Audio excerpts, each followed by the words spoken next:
DMTV Info, votre chaîne d'information en temps réel. La politique, la santé, le sport, les faits de société, la musique, les rumeurs et bien plus encore. Vous découvrirez cela dans notre chaîne DMTV Info.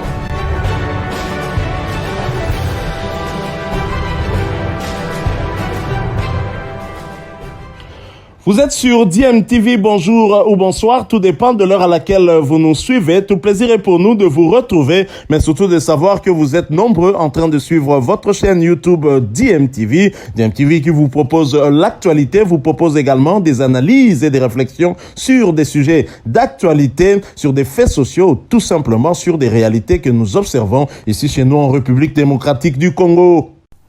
C'est l'heure de notre tour d'horizon, un tour d'horizon qui nous permet de partager avec vous les quelques news que nous avons pu récolter pour vous, concernant certains de nos internationaux qui se sont illustrés lors de cette journée en championnat. Et nous allons aller en Tanzanie pour vous parler d'un ancien de l'ASV Club qui continue à se faire parler de lui. C'était son 6e but, Fiston Omayele et Kalala et son équipe leader au championnat tanzanien de première division Young Africans qui continue véritablement sa course en tête de ce championnat. Fiston Omayele, Jésus Mouloko du Capel, Yannick Bangala ainsi que Djouma Chabani et leur club de Young Africans se sont imposés sur le score de 2-0 devant la formation de Coastal Union en match comptant pour la 12e journée du championnat tanzanien de première division.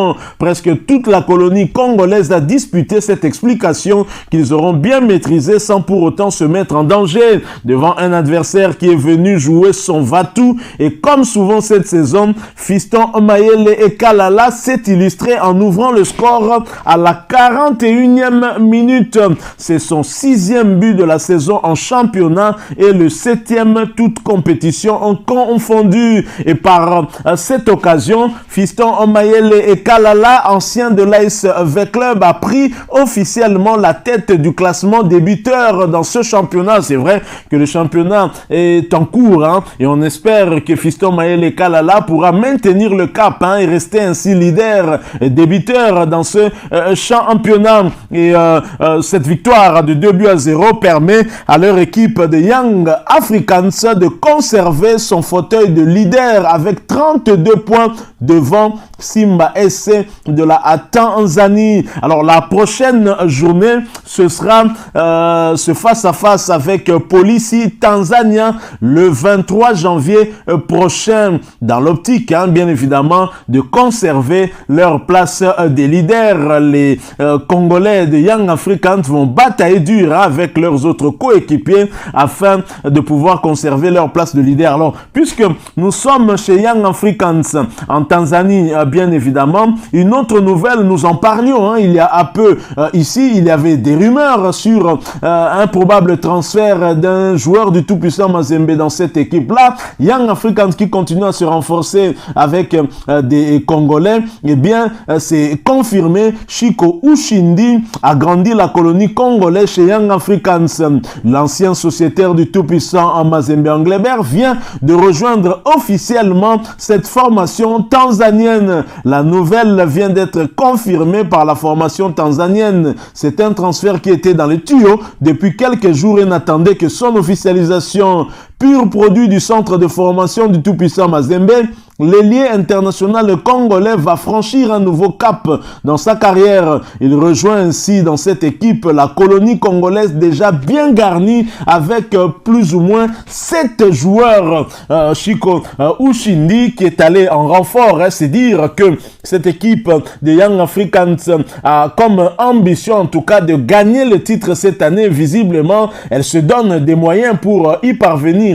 Que pouvons-nous dire si ce n'est toutes les bonnes chances à Chico Ushindi dans sa nouvelle équipe. Le tout-puissant Mazembe Anglebert qui est en train quand même de perdre depuis un certain moment quelques éléments de son équipe. On a parlé d'Arsène Zola dont le contrat est terminé avec le tout-puissant Mazembe et qui veut voir ailleurs et dont on citerait le nom du côté de la Renaissance sportive de Berkane au Maroc.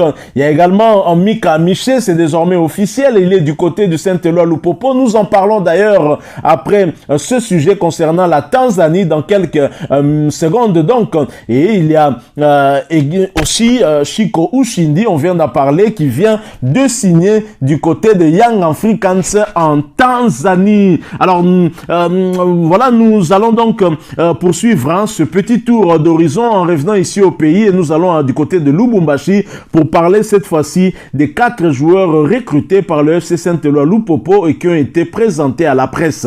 Nous en parlons tout de suite après cette courte pause.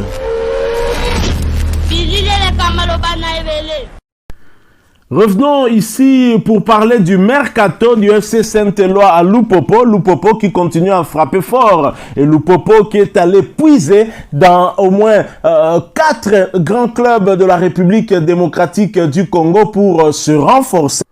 Lupopo, dirigé par le gouverneur actuel de la province du Haut-Katanga, est allé puiser au tout-puissant Anglebert Mazembe, à l'ASV Club, au Daring Club Motema Pembe, ainsi qu'au FC Renaissance. C'est dire les ambitions que ce club est en train de nourrir pour cette saison. Espérons que le comité qui dirige cette équipe pourra atteindre ses objectifs. Et les 4 nouvelles stars de Lupopo ont été présentées à la presse. Dans la foulée de leur signature au FC Saint-Éloi à Lupopo, Jean-Marc Makusu Mundele Mika Miché, Bola Lobota ainsi que Louison Osefou ont posé leur valise à Lubumbashi le samedi après-midi. L'annonce officielle a été faite par le club.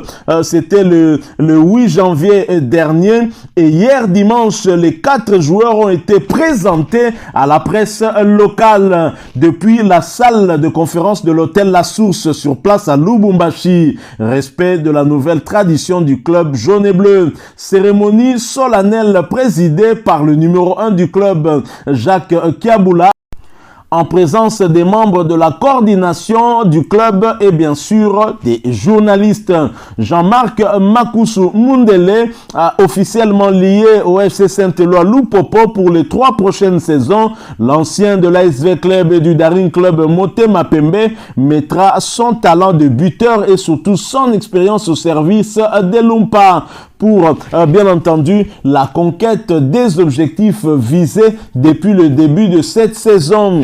Parti libre du tout-puissant à Mazembe, Mika Miché a lui aussi signé un bail de 3 saisons avec le club d'Outre-Tunnel. Pas de regret pour le vainqueur du CHAN 2016 avec la RDC qui accepte un transfert généralement difficile. Au contraire, une immense joie exprimée par un petit sourire au moment de sa présentation. En effet, Mika Miché, contrairement à d'autres joueurs, vient directement du club rival du FC Saint-Éloi Lupopo, le tout-puissant Mazembe. Je rappelle, pour cette saison, il est le 2e joueur en provenance du tout-puissant Mazembe à porter le maillot des cheminots. C'est le premier, en tout cas, c'était Patou Kabangou. À un certain moment, on a même parlé du trésor national, le trésor Mputu, qui avait été aperçu avec les dirigeants du FC Saint-Éloi Lupopo, mais finalement, ce transfert n'avait pas eu lieu. Donc, Mika Miché va donc porter désormais le maillot du club rival. Il devra faire avec la pression qu'il aura lors des derbys louchois qui va donc opposer les 2 grands clubs de la province du Haut-Katanga. Alors, en plus de son talent, l'expérience de Mika Miché est vue comme un véritable atout pour faire évoluer le jeu de Christian Braconi, l'entraîneur français des Lumpa. Au cours de la même cérémonie, les 2 autres recrues du club jaune et bleu, Lobota à transfuge du FC Renaissance et Louison Sefou, ex-latéral droit de l'ASV Club, ont tous les 2 paraphé un contrat de 3 saisons avec le FC Saint-Éloi Lupopo. Par la même occasion, Lita Adimani, déjà dans l'effectif de Lupopo, a été prolongé jusqu'en juin 2025. Lupopo qui fait signer aux joueurs 3 saisons, c'est une très très bonne chose parce que en cas de plus-value, l'équipe pourrait bénéficier justement de cela au cas où le joueur arrivait à être vendu. Je pense que c'est une très bonne affaire puisque il s'agit bien des bons joueurs. Je l'ai dit, Lupopo a puisé dans 4 grands clubs de ce pays et ce n'est pas rien, il faut avoir des moyens pour le faire. Lupopo est en train en tout cas de changer de visage depuis l'arrivée de Jacques Kaboula Katwen. Voilà, donc nous restons toujours au sein du FC Saint-Éloi Lupopo qui vient de recruter 4 grands joueurs, des joueurs de renom, même si du côté de Makusu Mundele, il n'a pas encore tout à fait repris sa forme d'avant départ vers l'Afrique du Sud. Au dernier club, Motema Pembe, il était un peu nonchalant, il n'était pas tout à fait en forme. On espère que Christian Braconi va travailler dur pour que ce joueur puisse revenir à son meilleur niveau. Alors le FC Saint-Éloi Lupopo recrute 4 nouveaux joueurs, mais se prépare déjà à un classico. Lupopo affûte ses armes avant de rencontrer l'ASV Club. L'ASV Club qui a fait sensation hier au stade du tout-puissant Mazembe en égalisant par son Togolais Marouf Tchakei sur balle arrêtée, et Marouf Tchakei qui a donc permis à l'ASV Club de ne pas perdre des points du côté de ne pas perdre 3 points. L'ASV Club a arraché un nul et donc 1 point au stade du tout-puissant Mazembe. Les deux équipes sont des concurrents sérieux pour le titre de champion de la Linafoot cette saison. Alors en attente de son match contre l'ASV Club de Kinshasa, le FC Saint-Éloi Lupopo poursuit sa préparation du côté du stade de Gaëtan en Kakouji. En amical, les jaunes et bleus ont battu les Eagles de Joli-Site 1-2 dans la matinée de vendredi 14 janvier dernier. Les Viettes ont joué la formation de Joli-Site, club engagé en 2e division de la Linafoot. Une rencontre jouée avec 60 minutes une mi-temps que les Cheminots ont négocié et remporté en encaissant moins que leurs adversaires. Les Dauphins Noirs en ligne de mire. Lupopo peaufine sa préparation chaque jour pour être prêt à relever le défi le 19 janvier prochain au stade Kibasa à Maliba. L'ASV Club auréolé de son match nul contre le tout-puissant Mazembe viendra avec l'ambition claire de pouvoir faire tomber cette équipe de Lupopo. Wait and see, comme disent les Britanniques. C'est déjà d'ici 2 jours que nous allons vivre ce deuxième classico pour l'ASV Club Mutumu Kwabu qui n'a peur de personne. Je rappelle que c'est son 2e match nul en terre louchoise après le match nul contre le CS Don Bosco sur fond de polémique, bien évidemment. Nous sommes arrivés à la fin de ce tour d'horizon. Si vous l'avez aimé, laissez-nous un maximum de j'aime. Merci de partager avec nous aussi votre point de vue en nous les laissant à travers un commentaire. Abonnez-vous si vous êtes nouveau ou ancien et que vous ne vous êtes pas encore abonné sur cette chaîne. N'oubliez pas